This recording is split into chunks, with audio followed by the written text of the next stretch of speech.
you so much for joining us here tonight on Halton News. It's Wednesday, May 27th, and I'm Jessica Kading.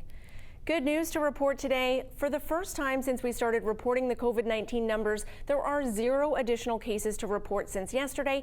And actually, one of the probable cases mentioned yesterday turned out to not be COVID-19. So the total number of confirmed and probable cases in our region is lower than yesterday at 698. When factoring in the recoveries and deaths, we currently have 126 active cases in the region.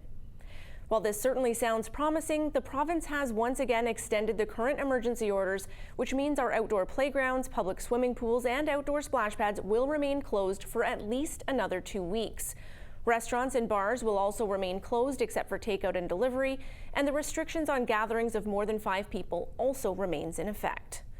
Oakville North Burlington MP Pam Damoff is the Parliamentary Secretary to the Minister of Indigenous Services. Since being appointed, one of her focuses has been on Canada's urban Indigenous population. As she explains, the majority of Indigenous people in Canada live off reserve, so they're facing unique challenges during the COVID-19 pandemic. Let's take a look. Yeah, thanks so much, Jessica, because it's an issue that often gets overlooked. And since I was appointed parliamentary secretary, even pre-pandemic, I had been meeting with different urban Indigenous groups. I had gone into Toronto to meet with one organization there, and since COVID-19 hit, they've really been stuck in the middle because Indigenous Services funds Indigenous peoples on reserve. But we don't fund them when they leave reserve generally. So we had announced $15 million for organizations who are servicing the urban Indigenous population across Canada. And then last week, I was really happy to see that the Prime Minister announced an additional $75 million for those organizations who are doing tremendous work with shelter, providing culturally appropriate programming, food. It was a big gap, and I was happy to see that there was funding that was allocated for that. And what do you think the next step will be? Well, longer term, I think we need to really look at how these organizations are funded, because they tend to fall through the cracks, and depending on what city they're in, some cities assist with funding for these organizations, like the City of Toronto, but they often get caught in a jurisdictional quagmire of the provincial government says that it's federal because they're Indigenous, and the federal government says, but you're off reserve, so we don't fund it. And so I think we really need to take a hard look at how funding is getting to the people who oftentimes are the most vulnerable. I was speaking with author Jesse Thistle a couple of weeks ago, and he said when you look at homelessness across Canada, there's homelessness and then there's Indigenous homelessness. And people in general are quite agreeable to helping people who are homeless, but when it comes to Indigenous homelessness, there tends to be an attitude of, well, they did it to themselves, or why don't they just go back to their reserve, or what, there's still a lot of racism and discrimination in Canada. So I think longer term, we really need to take a hard look at how we care for Indigenous peoples when they live off reserve and outside their communities. And have you ever gotten any direct feedback from that community during the COVID-19 crisis? I have, actually. I've had a number of conversations with organizations, both in my role as parliamentary secretary, but also at the Indigenous and Northern Affairs Committee, which has been meeting virtually. And it's a huge gap. I mean, accessing PPE, personal protective equipment, they have to compete with everyone else for the provincial supply. And so the group in Toronto, I actually did a roundtable with them. They're representing 18 organizations in Toronto, and Adam Vaughan, who's the parliamentary secretary, whose portfolio is responsible for homelessness and the national housing strategy, and I did a roundtable with that organization, and have heard just how challenging it is, like so many organizations, right, having to change their service delivery model because of COVID-19. For those of you in Burlington wondering how the summer will be here in the city with the COVID-19 crisis ongoing, Burlington's Mayor Marianne Mead Ward will be hosting another teletown hall on Thursday, June 4th. She will be joined by a panel of local leaders to help answer your questions. If you'd like to call in to participate, you are asked to register in advance by emailing getinvolved@burlington.ca by June 3rd. If you registered for the previous town halls, you do not need to re-register. If you just want to listen in, you can do so by watching the Teletown Hall right here on your TV. Halton police continue to see drivers trying to take advantage of our more open roadways with less traffic on the roads due to COVID-19. But Sergeant Ryan Snow brings us this update. For starters, we are seeing that, again, with that reduced level of traffic volume, it does leave a perception of increased amount of space that some motorists tend to take use of or make use of, and that manifests itself as increased speeds. Generally, a lot of your viewers, if they're out on the QEW at 4 in the afternoon, they're going pretty slow because they're bumper to bumper. But when that roadway opens up, again, some motorists take that as a bit of a license to speed. And that's always been the key message from Halton Police, is that COVID-19 and the open roadways is not a license to speed. And again, you're talking about license suspensions, vehicle impoundments, fines, increased insurance, and no talk of the fact that you're also placing yourself and other road users at risk. And that has to be a constant message that we're trying to get out there. I would also note, though, that we have seen through looking at the suspensions that have been laid, that this seems to be a very kind of broad and diverse group of drivers. We have charged drivers from 16 up to mid-80s for this sort of behavior. So, like a lot of things, this doesn't discriminate. A lot of folks from, a lot of parts of our community do engage in this behavior. And it's not that typical, two-door sports car. We're seeing four-door sedans and minivans that we are stopping out on the roadways that are engaging in that behavior. And it's the same suspension, but we do get a lot of surprise looks when we say, your car's gone for 7 days. That tow and the subsequent storage will be at your expense. And that generally just catch people by surprise. I also asked him to comment on a report of a collision at Walker's Line and Britannia Road, which occurred last night, where a single vehicle crashed and the man fled the scene and hid before officers could find him, and then they laid the appropriate charges. Let's take a look. Fortunately, we've had a number of people who have gotten into crashes and generally like to flee the scene. But that's one of the nice things about the police. We travel in large groups, we travel in large numbers.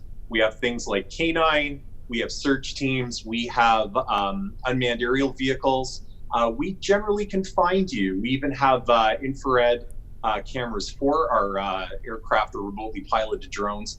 And we generally find our drivers as they go to ground and hide from us. And then when you do, is there additional charges? Yep, there absolutely is. It's called fail to remain. There are charges under the Highway Traffic Act and the Criminal Code, depending on what the investigation is able to determine. But ultimately, at the end of the day, if you're involved in a collision and you attempt to flee the scene in order to escape civil or criminal liability, ultimately, at the end of the day, it is going to make your life more complex. And the best advice we can give is, if something like that happens, stick around, deal with it. The sun will rise tomorrow, but you're not doing yourself any favors by fleeing the scene. Fire Chief Dave Lazenby has resigned after 3 years of service with the Burlington Fire Department. When asked for comment, the city's Director of Corporate Communications and Government Relations said that the City of Burlington does not comment on the specifics of personnel matters, but they would like to thank Dave Lazenby for his service. Shifting our focus to North Halton now, a business in Milton has created a piece of jewelry in the hopes of bringing residents together while at the same time raising money for charity. Melissa Candelaria has more. Brancier Jewelers in Milton has molded a pendant with the simple slogan, Milton Strong.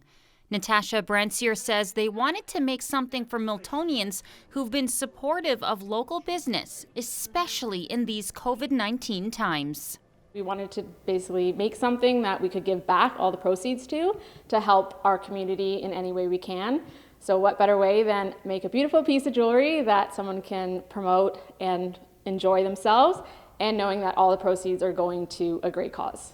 The inspiration for this pendant came from an ever-growing Facebook group that Brancier says promotes togetherness. Milton Strong obviously has been a huge group ongoing. I think it's over 6,000 members in the Facebook group who started it by Jeff and Paula. And we just kind of ran with that. I contacted them and was asking if it's okay to use their trade name, I guess, Milton Strong, and it just kind of molded from there. A neat project to take on for sure and to donate back to charity. But the really cool thing about this process is you get to choose which charity the proceeds go to. So we've given the option of 3 local charities: the Milton District Hospital Foundation, the Halton Women's Shelter, or the Milton Salvation Food Bank. So how can you get your hands on a pendant of your own? Brancier says it's simple. We actually have our website, brancier.com, where you can actually go online, order through, and then we will either do curbside pickup, or we're doing free local home delivery as well. I've been told that a new batch of these beautiful pendants have been produced and are ready for you to come pick up and support Milton Strong. I've certainly got mine. Reporting for Halton News, I'm Melissa Candelaria. Today on Conversations, Tim Cadigan, chair of the board of the Oakville Chamber of Commerce, spoke with President and CEO of Ford Motor Company of Canada, Dean Stoneley, about the effect the pandemic has had on the company. Stoneley shared that new car sales were down 50% in March, a staggering 75% in April, and are predicted to recover slightly in May, down 45%. Stoneley was pleased to share the Oakville plant reopened earlier this week. So the team has done an amazing job of getting our manufacturing up and running. It's one thing to take down a plant, but to bring it back up is the logistics involved in that is incredible, and getting the whole supply chain coordinated. And the team's done a wonderful job with that. As you said, Oakville came on board Monday of this week. We had a very smooth startup. We hit our production schedule. Our engine plants in Windsor came up last week. And that went very well as also. And we have the safety protocols. Are pretty comprehensive. We've got a 64-page manual, and it's everything from temperature checks for all employees as they enter, self-attestations. There's a whole process that we go through. As we know, Ford is an international company, giving it an advantage when approaching the logistics of reopening the manufacturing plant. We reopened our plants in China 2 months ago. In Europe, we reopened our plants on May 5th.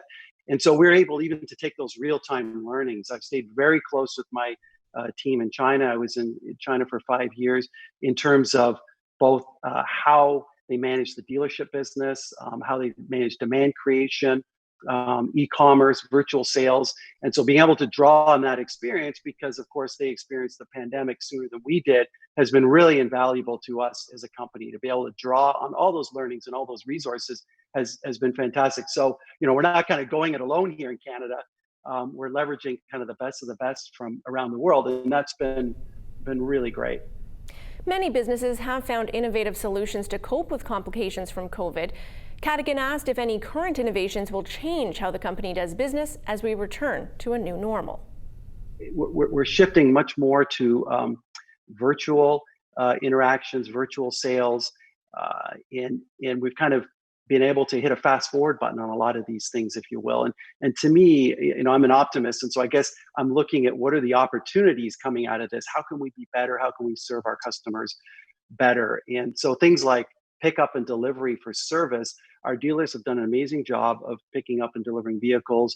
We can deliver new vehicles right to a customer's door. Those vehicles are sanitized. All the protocols are followed. So these are things that we've done very quickly to deal with the current business environment. But as we come out of this, I think in many ways, these are just better ways to do business. The Burlington Food Bank has been busy supplying to those in need in our community, but they are short on a few key items. As COVID-19 has continued to be upon us, and people are continuing to try to do the physical distancing, and we're still sticking with our delivery model, there's a few items that we actually are in need of if you're helping out with one of the community food drives that you can drive through and help out with. We're looking for peanut butter, which is something we're very rarely looking for, and we're also looking for mac and cheese, a couple of items that we're not used to looking for, as well as personal hygiene products, body wash, shampoo, and conditioner especially. We were joking about how you can actually buy all three in one now. So if you're out and about and maybe could pick that up for us, we would really appreciate it. The other thing is we just want to let people know that we're doing a lot for kids as well. So if you have school-age kids and you need help, we're actually adding to your hampers with snack bags. We try to give you about 20 snacks and 10 juice boxes for each school-age child in your family. So again, if you're a family and you need help, make sure you're giving us a call, either through our email at info@burlingtonfoodbank.ca or a phone call at 905-637-2273. Thanks for being with us here on Halton News. We do need to take a short break, but we'll be back with tips from a psychiatrist on how to help manage your stress during this pandemic. We'll be right back.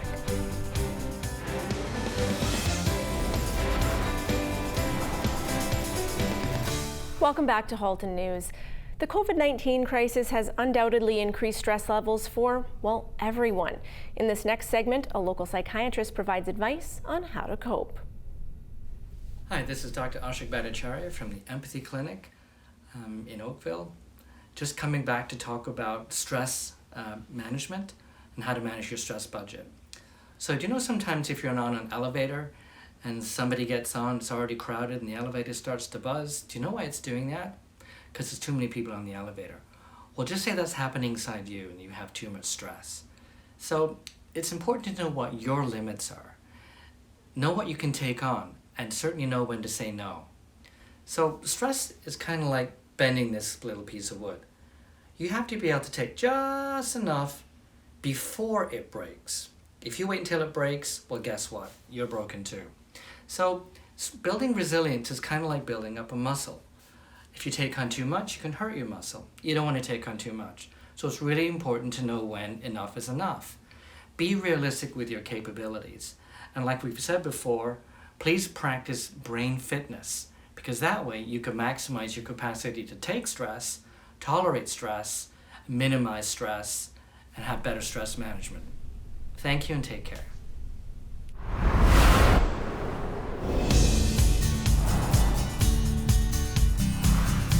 And now a look at Burl Oak Waterfront Park on this beautiful Wednesday afternoon. Looking into tomorrow, that's a 60% chance of rain showers, a high of 27 degrees, and a mix of sun and clouds. By Friday, that temperature is going to start to cool down. 21 degrees is our high on Friday. That's a 40% chance of rain showers, otherwise cloudy skies. But those clouds will clear for our weekend, bringing full sunshine and cooler but still warm temperatures. 22 is our high for Saturday, down to 17 on Sunday.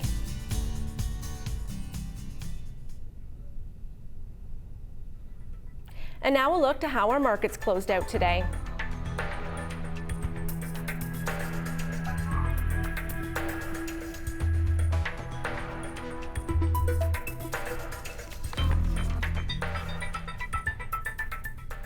Still ahead, how you can participate in the Terry Fox Run this year. We'll be right back.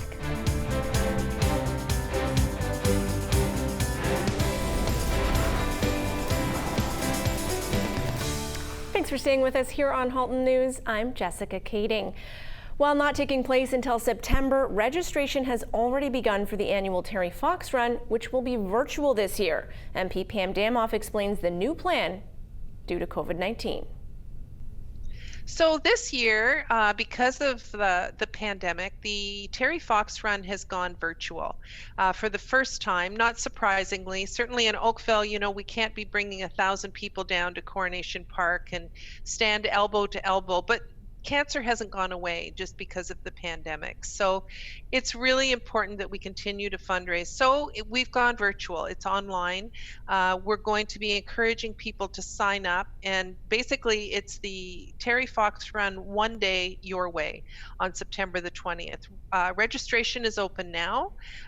So if you want to register your team, we're encouraging people to sign up, continue to fundraise, but rather than coming together on September the 20th, what we're going to do is ask you to go out with your family, whoever is in that that personal space that you've been sharing the pandemic with, to go for a walk or a bike ride or a run, whatever you choose to do. But if there was ever a time when Terry's message of hope and courage and commitment to going no matter what. This is the year, right? So it's really important that we get out there. I'm actually wearing a shirt that I ordered from Adidas. Adidas Canada has got limited edition running shoes and t-shirts that they're releasing over the summer.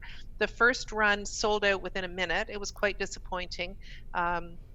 I did get a shirt, but I was trying to order a pair of the shoes. So keep an eye out for that. But we're also going to do a virtual kickoff here in Oakville. Details to be determined yet. But Cogeco has always been a big supporter of ours, and you know, the folks from Your TV have always come out and supported us. So we will be doing a virtual kickoff and inviting some speakers and just give some guidance as to how this will work, because it's all online this year. I do want to add to, last year was our most successful run ever in Oakville, and we raised $196,000. That was number 3 in all of Ontario, and we're really proud of the way that people came together, and I'm confident that it'll still happen. It's just going to be different this year.